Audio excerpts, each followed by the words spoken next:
All right, this is fun. I, I didn't realize this was going to be a volley off of another Lee Hammock, but I just saw a little quick bit he did on uh, how fragile narcissists are, uh, how sensitive they are, how fragile their egos are. And he's right.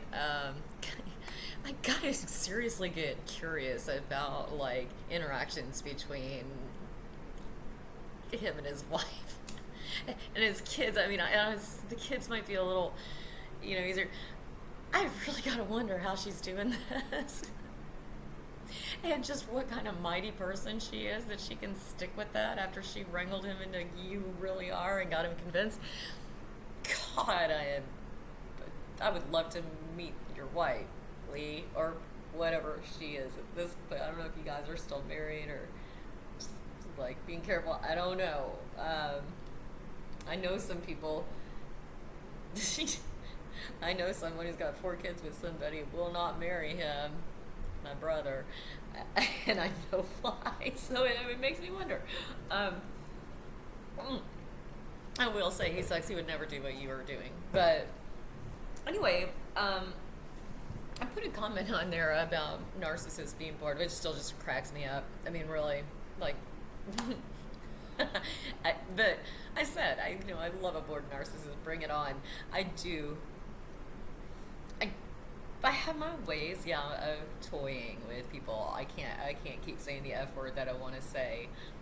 If anybody ever watches this and I want to make some money and I get to reuse it, I mean, no, I'm doing it, but still, everybody else is, why shouldn't I? Because this is valuable stuff. Um, yeah, you can totally mess with a narcissist when they're taking out their boredom on you for sure. And a lot of like that. I mean, that's just a lot of what they're doing anyway. Is just poking at you, messing with you. And as soon as I started looking at it like that, that's when I flip back around and go, oh, all you're doing is trying to mess with me. Well, I can mess with you back. That's the point at which I won't do that. I'm actually very sensitive about that because I had a mom who was a gaslighter, a narcissistic abuser, and a lot of ridicule, a lot of just that really heavy ridicule, and then straight into like you're evil, slut, violent. God, I got every label. Uh, even into adulthood when I was like really I was there taking care of her, but I was having my life too, and all of a sudden I hear her telling someone I'm doing meth, and I was like, seriously, if I did that, I would disappear. I already know that, so I'm not. I am out drinking. I'm not even a drinker anymore because I had a binge drinking problem, but I am stressed a little. But this is just like a really weak tequila sunrise with some ginger ale in it. Sounds weird, it works. There's hardly anything in it, it's good enough. And just to have something. Yeah, I mean, the crazy story is the writing your story into their narrative. They're doing all that stuff, but um, what I did think I did. No, maybe I didn't. I don't know. Anyway, one of the ones I'll start with is my sister because she was really the first one that it was clearly pointed out as I was talking to someone in therapy about the kind of she's 8 years younger than I am, so the kind of stuff she was doing, the way she was behaving toward me, and this therapist is like, and a doctor also, both of them are like, she's a narcissist, like straight up. And as soon as they said it, I like, oh my God, you're right. And I didn't know much about narcissism, but the funny thing is, she did a total narcissist move. I'll talk about that in a minute. It was like, whoa, right in your face. But that was the day that I was already messing with her. So, once it was pointed out like that, and then I was able to see what she was doing with me, and how, and also there were some, before I realized this, friends of hers had informed me that she had this side of herself that I just wasn't seeing. I was her older sister, felt more like an older sister, to look out for her, to share things with her, to give her things that I've learned and,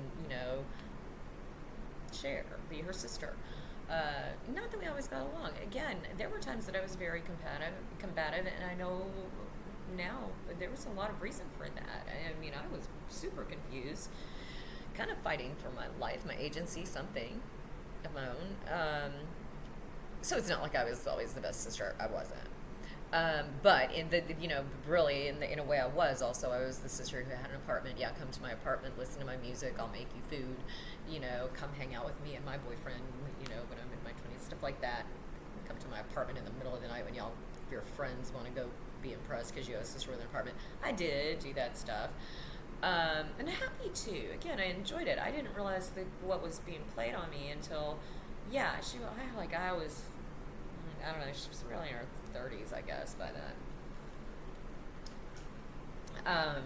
And then really like an adult hard doing it like that. And that's when I was like, God, yeah, I see this. And that's when I've already done a little thing about when you realize that somebody is kind of poking at you verbally and trying to run you around that way. It gets real easy to just go, okay, if they ask me a question, I'll answer it as concisely as possible. And if they make a statement, that's her problem. If she makes a statement, she's got something on her mind she needs to say, that's fine. Go on ahead. I needn't answer it in any way. That's yours. That did spin her out. But before I did that, and before I went that far, this was the funny thing, because my therapist, the same therapist who was working with all this stuff, and my mom, and she had retired already by then. It was Christmas, but a lot of this stuff went down, and she called me while I was in. I was like, actually, I'm in the grocery store with my sister right now. And she's like, oh my God, how's that going? So here's one of the ways that she would relieve her boredom with me, because I was her older sister, and I had chosen a much different path by then. I'm very much a traveler, an explorer of low-key, I worked for a map company, so I was just traveling a lot within the United States and in a certain region. I've expanded that since then, but I went to Belize for 10 days in the 90s. And I use pretty much everything I have, my resources, my money, even my privilege, differently. Very much. And she was the little death chick wearing all black who, went and she keeps getting degrees and degrees and degrees, and was very early on going, I make really good money. I'm like, ooh, cool, good for you. So, it happens that at this point she was relieving her boredom with a lot of people by talking about how wonderful she was, which a narcissist will do, just go on. But she, but what I was already telling the therapist on the phone is, like, I backed up and I was like, well, apparently she works in sustainability now, which was a big stretch. It was just a good buzzword. And now it's like, I'm counting now. She's already said it like 12 times, and we've only been here for 7 minutes. Like, literally, this is some mess. I'm going to see how many times she works that into the conversation. And that was just my own low-key little, because every time she'd say sustainability, I would just go, and then kind of ignore it and she was getting it, and then she would just start saying it more, and just coming up with any reason to big herself up about this. In the same trip, I grabbed, we're getting Christmas dinner and we're doing it together. So we're in the cheese aisle, and I just grabbed a wheel of camembert because I like to have camembert around, and she looks at it side eye and she goes, cheese. No, she goes, brie. I go, brie. And I went, actually, it's camembert, but is that not trendy either? Just little things like that.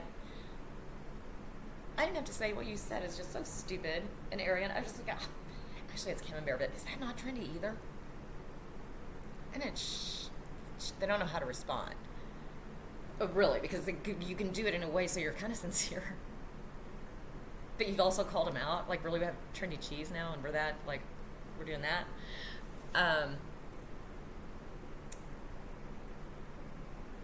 And then the narcissist move. You don't even have to mess with this, but just know it because it cracked me up.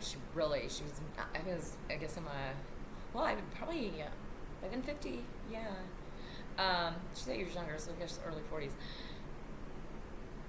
And we are in the produce section, and she literally, the mirror's behind the produce. She goes, and is looking and going, oh my God, my crow's feet. I mean, my vision's not that good, but I'm not sure what she was talking about, but the way she just got drawn into her own reflection for real. Funny.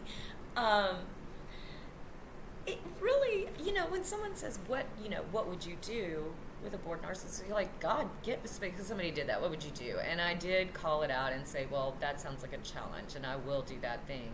That's a narcissist thing. Sounds like a narcissist challenge to me. If you have a question, I'm happy to answer it.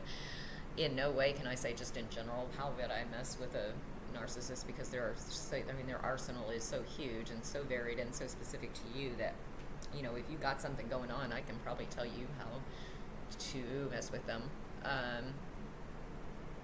But otherwise, this is like, I don't know. Basically, what you have to do is know where you're at and be comfortable enough with you. Like a good example of, just throwing somebody off their game like that. This guy that I had figured out pretty quickly what he was doing, but he escalated it. He was fun to be with, and I could remove myself from him easily enough that, I just used it while I was there. I figured if he's using me for this, I'll do the same thing, honestly. And that's the first fuck with you, because as soon as they start to realize that, they start to drop the mask more, start to pressure more. And he did that, and he did the performative, had to stand up and tell stories and grandiose about it and all this stuff, and he had a lot of that. And also, I'm a storyteller, I talked about that before. So then he hit me one day, and it really was a matter of he kept going on about this same, like, 2 stories that he would constantly tell, and and I would just go, yeah, that's great, what are you going to do? I already know what you're doing. But I had a similar thing that I had not shared, and I started to talk about it, and all of a sudden he throws this at me like, I know this woman. I had to work with her in an office for a while, and she was the kind of person that just would always suck all the air out of the room. She just always had something to say. It always was, she always had to answer something with her own, and this is literally after he had talked for the better part of like an hour and a half or so that I'd gotten there. And he ran off all that whole thing, and I just watched him do it. He was so wrapped up he didn't even see me until the end, and he looks at me, and I went, you are really serious with that, aren't you? Anyway, I gotta get to the gym, and I just got up and left. And I saw the look on his face. I left him standing there going, they know where you're at. See, when you see somebody, you don't have to say, I see you doing that. But that's your own, that's how I do a lot of wordplay. I've read a lot from the time I could get my hands on books, newspapers, magazines, anything. I still do. So I have a good facility with words in a fairly quick mind if I'm on my game enough. Use what you've got. There are also things that you can just kind of hold on to and be ready to say, or be ready to be in that attitude. And mostly it's just like, know where you're sitting with it, and know, like, you're fucking you're messing with me, and so I can mess with you back, low key. Don't do anything to hurt anybody. I don't mean that. Really don't mean that. But it's like, the silent treatment. If you're gonna do that to you, you can do your own version of it. Like, I'm not down with this, give them information. Unless it's a matter of safety or children. I'm not down with that. You make your decision, you live in it. You live in the consequences of somebody saying, okay, you get to show me how much respect you want in this instance. You don't want respect? Don't show me respect. Shows me you don't want it. You don't want to join in a conversation? You show me you don't want to join in and do this together? We don't have to. But again, that's when I leave. That's when I do that thing with him. And I learned how to do that with my mom too. Just be like, oh, anyway, I've got to go buy a coffee mug or whatever. The more inane, the better, because it really means whatever you're doing. I've just got better things to do. Even going to try and find some paper plates I don't need. Yeah, I got to go do that. I